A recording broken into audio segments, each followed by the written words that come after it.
This episode is brought to you by Squarespace, the all-in-one platform that makes it fast and easy to create your own professional website, portfolio, and online store. For a free trial and 10% off, visit squarespace.com and enter offer code EXPERT at checkout. A better web starts with your website. A podcast where we talk to smart people, but not necessarily done by smart people. That is an awesome question. This one goes down probably on one of my top 5. Hey, I like nutrition. I like to eat food. This is the coolest thing ever. We're going to do this forever. I wish I paid more attention in that class. You know, I'm going to be honest, I don't understand that. As a man, I don't get it. Welcome to smartpeoplepodcast.com. Hey everybody, and welcome to Smart People Podcast, conversations that satisfy your curious mind. I am Chris Stemp. John Rojas is part of this podcast as well, and we're excited. This marks the first time, I think it's going to be the first time, depending on when it airs, that we are releasing an episode with a guest that we have previously interviewed. And the reason we're having her on again is because the feedback the first time was fantastic. People loved hearing from our guest this week. Additionally, it's useful in any profession, any job, any part of life. And I just like her. She's an awesome person. So this week we are interviewing for the second time Christine Clapp. Christine Clapp is a presentation and communications expert and the founder of Spoken with Authority. Another reason we're having her on the show is because she just came out with her new book, Presenting at Work, a guide to public speaking in professional contexts. Man, I just looked. The last time we interviewed her was episode 96. I would recommend checking that out because we talk about how she got into this and a little bit more on her background. But that was June 23rd, 2013. Over a year ago. What happened? I remember talking to her. This is crazy. But this week, we're going to talk about some really useful things. So common speaking mistakes. We're going to talk about persuasion strategies, ways to get your message across better and persuade people to come into your line of thinking, you know, to nudge them in the right direction. And also how to speak confidently off the cuff. Again, these are just 3 of the things she touches on in her new book, Presenting at Work. Head on over to spokenwithauthority.com if you want to check out more about Christine, what she does, sign up for her newsletter. And while you're at it, head on over to smartpeoplepodcast.com. Check it out. Let us know what you think. We're going to be doing a site redesign sometime in the near future. We're actually working with a UI, UX team right now, possibly coming out with a mobile app, a bunch of different things going on. And you're only going to find out if you sign up for the newsletter. So do that, bottom right-hand corner, or there's a number of places you can sign up for the newsletter and stay in touch. Please leave us a rating on iTunes if you care. We really appreciate it. Thanks for tuning in. Here it is, Christine Clapp.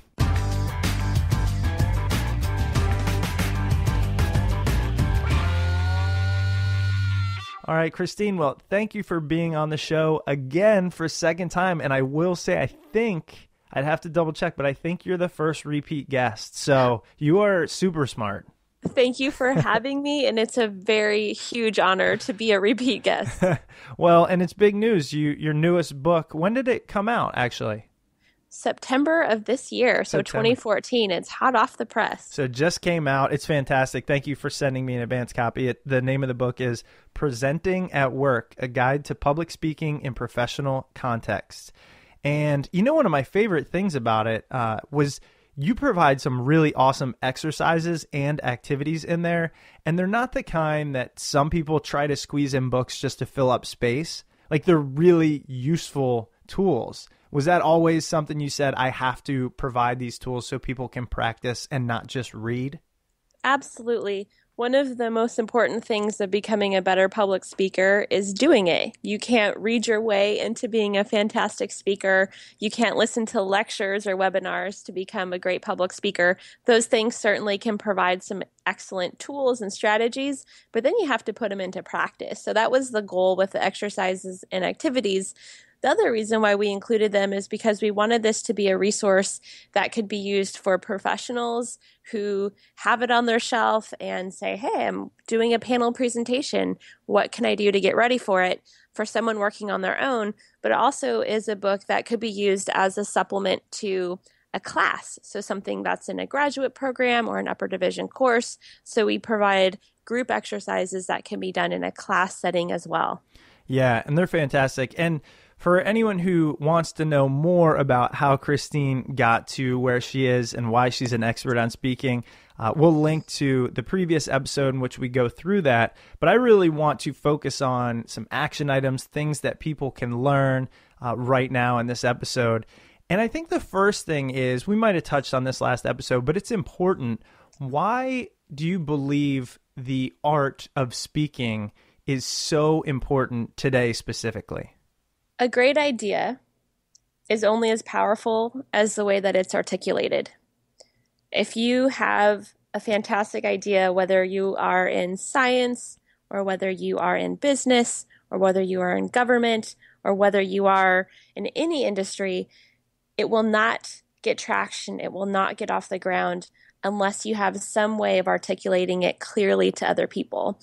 And if you look at leaders in business and government and entertainment and any industry, you keep seeing some of the same habits. And I'm not saying that these people like Steve Jobs or like a politician or Oprah Winfrey, I'm not saying that they got to where they are simply because of their speaking skills, but I do think that having excellent speaking skills helps and is part of that ingredient of the recipe to success in any profession. So I think that at the end of the day, if you want to become a thought leader, if you want to be the top of your field one day, you need to start developing presentation skills now.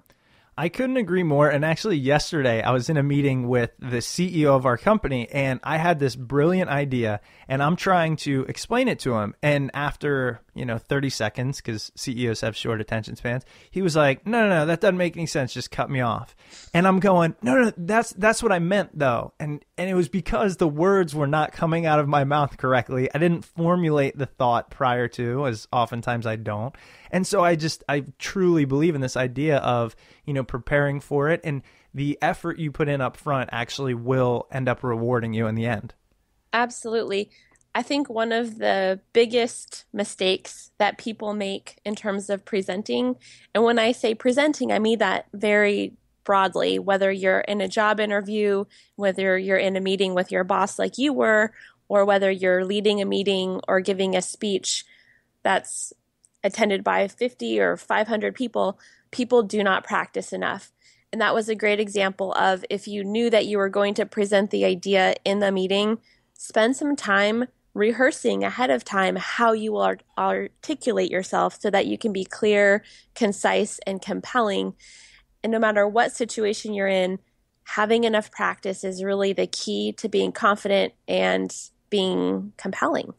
And have you found, I always think about this, but is it the truth that the best speakers, even like Bill Clinton, right? He just looks so good, so natural.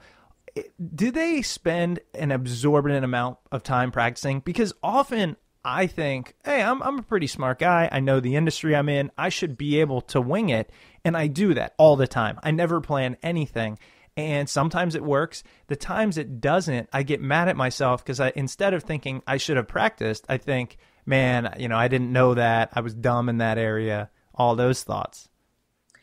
I think that some of the most effortless looking speakers are the ones who have rehearsed and practiced the most. Sometimes people say, oh, when I rehearse a speech a lot, it gets more stiff and less authentic. But that's when you're just getting to the hump. You have to keep going after that point, and then you get over the hump and the material flows more fluently, more smoothly. You get more conversational, you get more dynamic in your speaking style. So if you have that thought of, oh, when I rehearse, I get more stiff and the delivery gets worse, keep going, push through. And I would love to know if Bill Clinton practices a lot. I feel like for most speakers, 99.99%, that most speakers, it's not about talent, that it's about hard work and practice.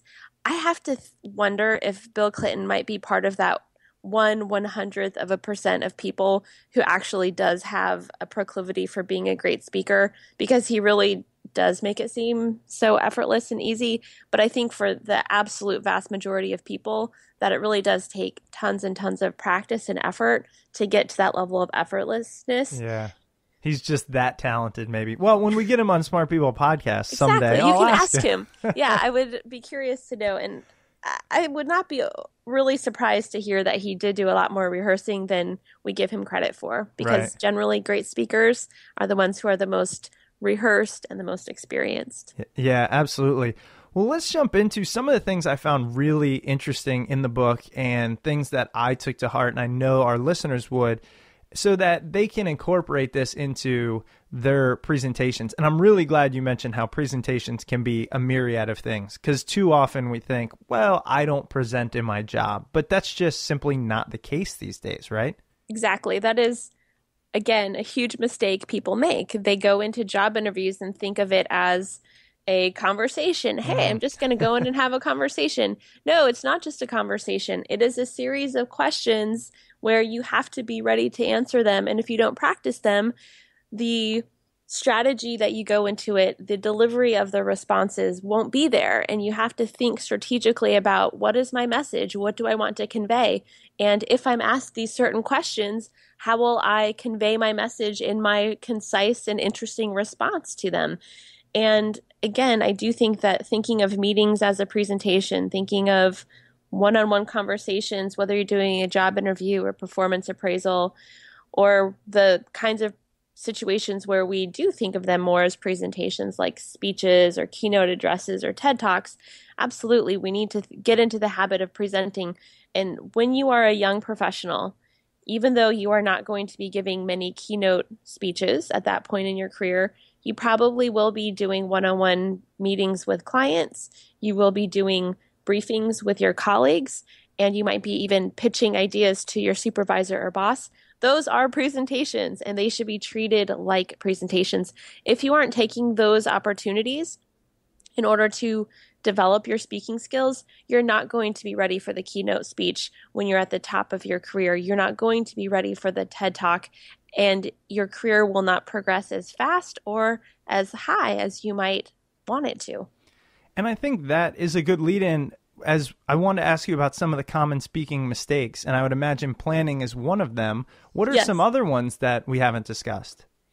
So in addition to making sure that you approach situations where you are speaking as a speech or a presentation, even if it's when you're sitting down or in a small group setting, also make sure that you're practicing enough that you do the time to put the content together and get to know it really well. Once you've done those things, here are some common mistakes that people make with regard to the delivery of their material.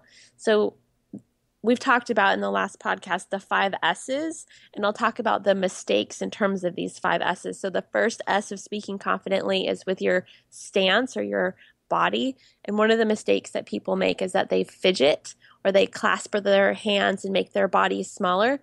You want to stop fidgeting. You want to open up your posture so that you look confident. People who are making themselves small by clasping their hands or hunching their shoulders, they look less confident. So you want to, again, open up as much as possible. The second S is your sound, the way that your voice projects. The 2 mistakes that people make in that regard are talking too fast. When we're nervous, we start to very much speed up the rate of speaking. And people speak in too high of a tone, especially women. They get into a high, soft pitch, and you want to have a nice, low, grounded voice. The third S is smile, and it's somewhat obvious, but so many people don't do it. They don't smile when they're speaking, whether that's a job interview or a keynote address. And it's, again, because they're nervous. But in order to look confident and friendly and approachable, you need to have a smile on your face. You won't look cheesy or silly. You'll look confident. You'll look like you're enthusiastic and you want to be there. The fourth S is silence, or pausing when you're speaking. This has to do with speaking too fast, but the other big problem with silence is that people don't use silence or pauses between sentences or where there should be a comma, and they often fill those with junk words. And I consider junk words to be like, so. any word or phrase that doesn't convey meaning, but only provides you some time to think of what you're going to say next or to fill in time. And then the last S is sight, or making good eye contact. Again, when we're nervous, we have a tendency to have our eyes flit around the room and to not hold our gaze with the person we're speaking to. And this could be, again, in a one-on-one situation or a small group situation or even a large audience of 50 or 500 people. You want to make sure that you're maintaining eye contact with one individual for 3 full seconds. 1 Mississippi, 2 Mississippi, 3 Mississippi, before you move on and look at someone else. Or if you're in a one-on-one situation, before you break eye contact to glance up or to take a look at your notes. Again, having that nice sustained eye contact makes it feel like you're in a one-on-one conversation and that you can build rapport with people by looking at them. So that's another area that people make a mistake, is they'll scan the audience, or sometimes they say, oh, I'll just look at the back of the room because I'm nervous, and if I don't look at people, I won't feel as nervous. But it doesn't come across as conversational and as interesting as a speech where you do make, or a presentation where you do make eye contact. Yeah, I just thought about a couple of different times I've seen presenters, and I think some of the most powerful moments are the ones when they incorporate a number of those. So I can vividly picture somebody that I just saw speak. They paused, they looked directly at someone in the audience, it wasn't even me, and smiled, right? All after a point. So they made a point and they did those things and they let it sit there. And I think everyone just felt a human connection. And then they moved on. You know what I mean? And it was just such a great moment in that presentation, incorporating a number of those. Absolutely. And that's a great point, is that when you have a key idea, whether it's in a one-on-one conversation or a large group, what people do and what we have become accustomed to listening for is people have an important point and they say it when they're not gesturing at all. They're not moving their feet. They're not moving their hands. They make eye contact. They speak slowly and they pause. And sometimes they'll repeat that key idea. That's what speakers do on the platform. That's what professors do in class when they have something that's going to be on an exam. It's something that we are attuned to listening for, but many times as speakers, we don't emulate that behavior. And it's something that we can very easily emulate so that our listeners have a sense of, oh, this is an important point. Listen now. Yeah. You know, as we're talking about this, I don't think I've thought about it before, especially given that I podcast all the time and it's very conversational. But the bases of a speech or a presentation are often a little different than our standard communication. So how we would talk to our family or friends. And I think that's where we get into trouble. You know, we don't pause. I don't pause. I struggle with junk words. I don't plan beforehand, but it's because I lump work or presentations into the same category as a friendly conversation. I think the key is to recognize that there is a difference between having a conversation with a friend and a job interview or a presentation to a large group of people. However, the important part is being able to take your personality and your authenticity from the conversation with your friend and infuse it into the job interview and into the keynote address when you are speaking a little bit more loudly, a little bit more slowly, a little bit more dramatically than you would to your friend. And as your audience increases, you can have more dramatic pauses or larger gestures, and you can take it to that next level. Again, it goes up and up and up as you get to larger and larger audiences. However, the whole time, it has to be authentic. You can't do gestures that aren't something that would be consistent with who you are with that one-on-one conversation with your friend. So part of the process of becoming a great speaker is to, and this is in the book, is talking about making sure that you get rid of habits that distract your listeners, and then you add in elements of your stance, of your sound, of your smile, of your silence, and of your sight that are authentic to you and that resonate with you, and you have to make it your own. There's not one answer that works for every single speaker. It has to be authentic. It is different than what you are with a one-on-one conversation with your friend. It's a little bit bigger, it's a little bit more dramatic, but it has to be you. And now it's time for our awesome sponsors who support Smart People Podcast. This week's episode is brought to you by one of our favorite sponsors, Squarespace, the all-in-one platform that makes it fast and easy to create your own professional website, portfolio, and online store. Guys, honestly, everybody should have a website, and there's no excuse not to have one because Squarespace is so easy. Both Chris and I have used Squarespace to build websites for some of our friends. It's really simple.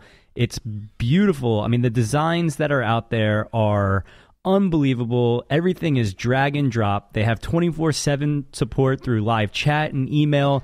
So anytime we run into a problem, which is very rarely, we have the ability to call their 24/7 support. It's pretty amazing. Plans start at just $8 a month and includes a free domain name if you sign up for a year. Not only do you want a beautiful website, but you want it to look beautiful on all of the devices out there, tablets, phones, computers, you name it. You don't have to worry about that because with Squarespace, you get responsive design and it fits any screen that you view the site on.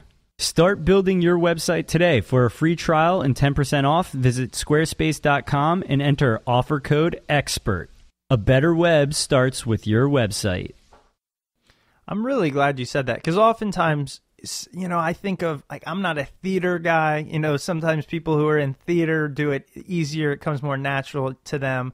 But sometimes when I hear things like, okay, make sure you pause or make sure you do this or do that, things that I have to think about that don't come naturally, like immediately naturally, I go, man, I don't know. I don't want to be fake up there. I think what I really want to come through is me.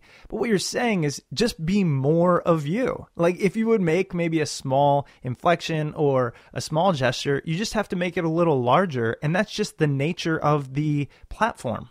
Exactly. I was just working with a client and she, for this particular occasion, was using a scripted speech, which made sense for the exactness of message in that particular occasion. And her delivery the first time through when we practiced it was pretty monotone, yet in a conversational setting, she was not monotone at all. And I said, okay, Kathleen, let's sit down and think about how we can add more life into this script. How would you say this sentence if you were just saying it to me? And so she said, oh, this is a beautiful day. And I said, okay, great. Now when you go up there, I want you to say that, but just a little bit more dramatically. This is a beautiful day, right? So it's the same as she would in a one-on-one situation, just a little bit more her. Mm-hmm. And by going through in her script and saying, okay, in this sentence, what do I think is most important? Where would I normally have inflection and how can I do that a little bit bigger up when I'm at the lectern? That was exactly what she needed to do to feel more authentic, but also be a really great presence as a public speaker. Absolutely. Well, there's a couple other things I really want to get to. One is persuasion strategies. Given that so much of us, part of our daily routine, whether it be at home or at work, we need to persuade and not con or trick, but just help someone see our side and our angle. How can we use speech and some techniques to help us in that pursuit? Absolutely. I wanted to share two specific techniques that I think are useful in terms of persuading people, whether, again, it's one-on-one conversation or a large group. The first thing that I wanted to introduce is the notion of the conversion myth.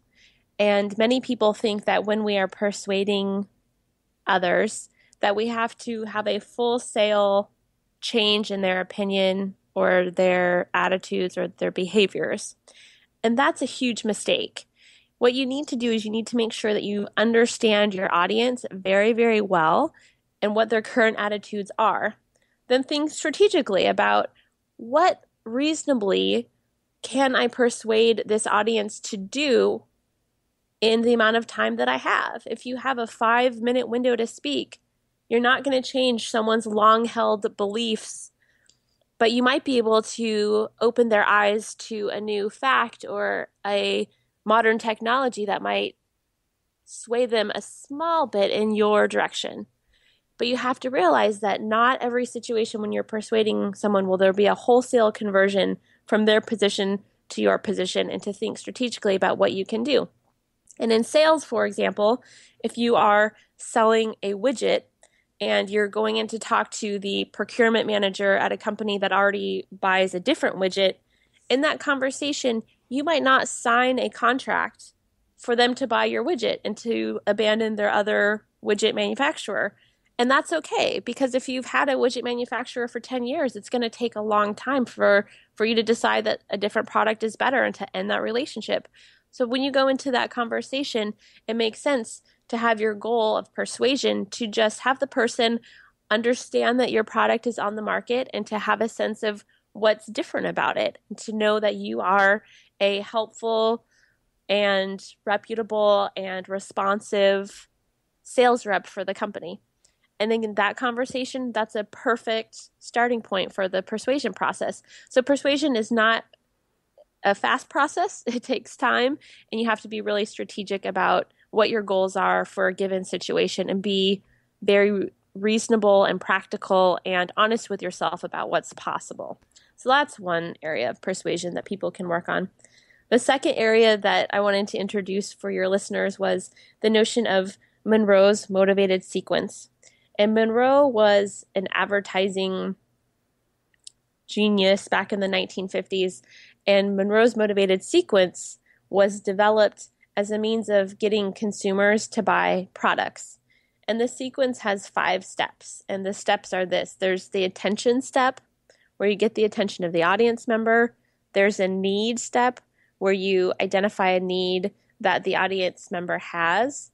Then you provide satisfaction, which is the point in the persuasion process where you provide a solution for the problem. So that's obviously most often a product or service. And then the 4th step is visualization, where you help the person or audience member visualize what the world will look like when they buy your product or service. And then the final step is action, where you tell them how they can procure the product or service. So again, the steps are attention, need, satisfaction, visualization, and action. And if you were to think through a commercial, and even though this is from the 1950s, you can still see some commercials that follow these 5 steps. If you think of a deodorant commercial, you might see the first scene of the deodorant commercial where there's a man on a busy bus and he's clasping onto the handrail because it's so crowded, and he has body odor and pit stains, and you can see the disgusting pit stains under his shirt and his armpit, and you can see that people around him are cowering away because he doesn't smell good. That gets your attention and shows that there's a need, that his deodorant is failing him. And then the next scene of the commercial is the same guy in his bathroom the next morning. He has just stepped out of the shower. He has a white towel around his waist, and he reaches into his medicine cabinet and he picks a new deodorant, and that's the satisfaction step. He puts it on. The next scene of the commercial is the same guy, but it's a new day. He's on the bus again, but this time it's as busy as ever, but his shirt is dry and he doesn't smell bad, and we know that because now there are beautiful women who are cozying up to him and smiling at him and nodding and batting their eyelashes. And it gives you a sense of what the world looks like with this product. And that is that not only does he not have body odor and pit stains, but he is more attractive. He will have more dates. He will get married. He will be fulfilled and have a family, all because he switched to this new brand of deodorant. So those 5 steps are really powerful in advertising. But communication scholars have said, why don't we take these 5 steps and apply them when we are trying to persuade an audience of a persuasive message? And it's something that your listeners can do when they're thinking through trying to persuade someone to do something for them. And this is one of the biggest mistakes people make. It's when they think of the need step. So you get the person's attention and then you describe the need. Remember this. Do not think about your need. Think about the need of the audience. So when you're asking your boss for a promotion, your boss doesn't care that you are really interested in that area of the company. The boss doesn't care that it will help you relocate to a city where you want to live, or that you will get more money, which will help you with your finances. The boss doesn't care about your needs. You need to put it in terms of the boss's needs. The boss needs a reliable person in Phoenix. The boss needs someone who knows these technical skills and can make him or her look good when he or she is presenting to higher ups in the company. The boss needs to have stress taken off his or her plate. And a right-hand man or woman over in Phoenix, think through what the boss needs, not what you need, as you go through the steps in Monroe's motivated sequence.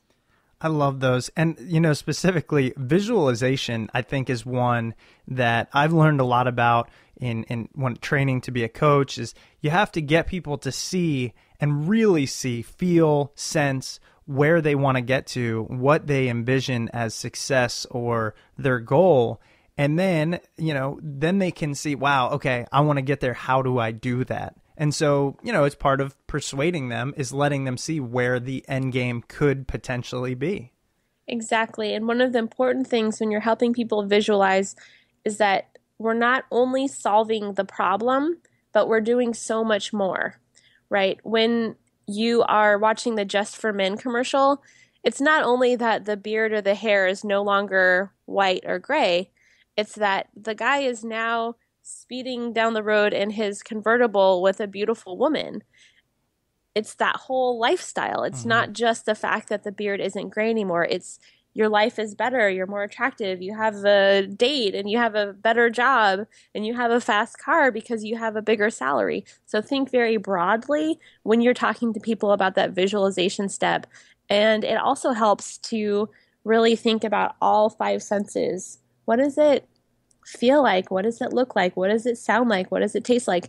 And it's helpful to give people as much of that visualization experience so they really can feel it, hear it, and it becomes very real for them and it makes it easier to motivate themselves toward that end. Absolutely. Well, I think we have time for one more. I have so many of these topics that are great because people need to hear them, non-professional speakers just in the working world. I wanted to make sure we covered speaking off the cuff because, oftentimes things aren't planned. Hey, Chris, come into this meeting, and then it's something important. And it might not be the difference between if I have a job or not, but it's how you're seen. And you do this enough times, you need to be able to speak off the cuff and present ideas. What are some tips to do that in a confident manner and know that you're coming across the way that you want to? In terms of impromptu speaking or speaking off the cuff, it's something that we're asked to do all the time in workplace situations with our clients, with our colleagues, at the water cooler. And it's important to develop that skill. Even though you can't necessarily practice what will come up in those situations, and they also include job interviews and question and answer sessions at the end of a briefing or the end of a presentation, you can't always anticipate what questions are going to come, but you can work on preparing yourself on how to answer them. So coming up with a system of how you deal with impromptu questions, and that will give you confidence to answer them in the moment and will help buy you a little bit of time to think. Rather than thinking about how do I go about answering them, you can think about what do I need to provide in terms of content to answer the question. So here's this strategy or system that I would recommend to your listeners. And that's, first of all, whenever you're asked a question off the cuff, pause. Too often, speakers think that they have to respond immediately when they're asked a question, and you don't. Take 3 seconds, take 5 seconds, have a drink of water if you need to. You don't have to respond immediately, and I would argue that your listener would rather have you give a great, pointed, concise response after 5 seconds than to give an immediate, rambling response that is not sensical. So take a second and pause and gather your thoughts. Then I want you to repeat or rephrase the question, and this shows that you were listening. What I heard you say is that you're interested in knowing the status of XYZ project. Or thanks so much for asking about what I'm going to do to address this problem. Make sure that you repeat or rephrase the question to show you're listening and to make sure that you are indeed responding to the right question. Because if the other person listens to you rephrasing and says, oh no, that's not exactly what I meant, here's what I mean, that's a helpful way of clarifying as well. So pause, then repeat or rephrase, and then be very clear with your response. Try to give a very short, pointed answer and then explain it. So say if you think about it in terms of a conversation, if someone says, oh, what's your favorite place to go to in Washington, D.C., Chris? You can say, oh, Thanks so much for asking about my favorite place to go in Washington, D.C. In fact, my favorite destination is the National Arboretum. And then that's your point. My favorite place is the Arboretum. And then to give 2 reasons why. And I like to have that structure because it makes you sound more polished, more professional, and it helps prevent people from cutting you off. And if you're in a meeting, or especially if you're in a teleconference. So say, oh, the 2 reasons why I love that National Arboretum is because it's a beautiful green oasis in the middle of the city, and because it is the home of the Capitol columns that used to be on one of the fronts of the Capitol. They were moved there and now are a beautiful place to have lunch or a picnic. So this is a way that you can structure your ideas and come across as being very pointed and smart, if you will.